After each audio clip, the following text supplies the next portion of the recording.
Welcome back everyone to another thing you know. Coronavirus is the one thing on everyone's mind today and has totally flipped one's life upside down.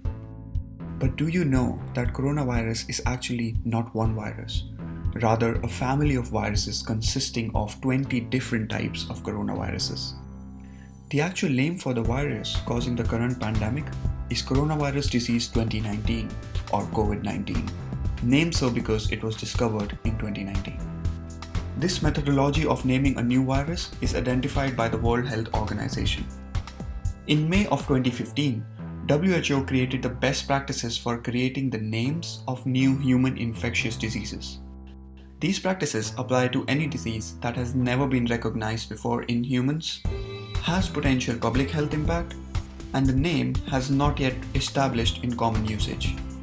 A disease name, according to these practices, should include generic descriptive qualities like its symptoms, example respiratory disease, its severity, seasonality, or the actual pathogen that causes the disease.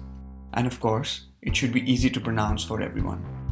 This is how coronavirus got named, because of the crown shape it has. All this sounds basic and logical, but the truth is that this was not always the case. Before WHO penned down these practices, there were no defined rules that were to be used to name a virus or rather any disease. And this created a lot of confusion and even hatred in some cases. Take the H1n1 Flu for example, which infected millions in 2009.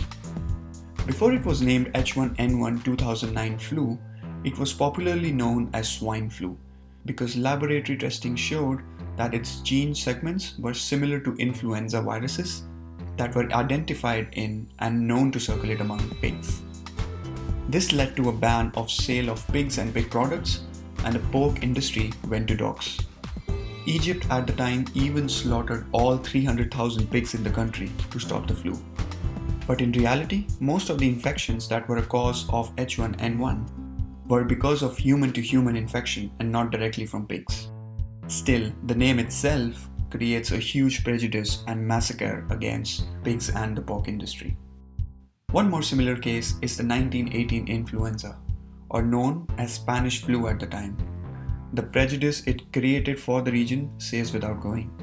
However, irony of the situation is that this disease did not even originate in Spain, as popularly believed. While we're still not sure of the actual source, it got its name of Spanish flu because Spain was only one of the few major European countries to remain neutral during World War I. Unlike in the Allied and Central Powers nation, where wartime censors suppressed news of the flu to avoid affecting morale, the Spanish media at the time was free to report on it in gory detail.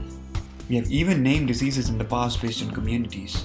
The disease, now known as AIDS, was earlier called GRID or gay-related immunodeficiency. These practices affected a number of people, their stature and emotion, while obviously not helping in any way to curb the disease, something that was recognized by WHO, and they eventually penned the earlier discussed best practices of naming a disease. Thanks again for tuning in. Do drop a like if you learned something new by watching this video. I also hope that you and your families are safe and doing well. Remember, we are all in this together. Stay safe.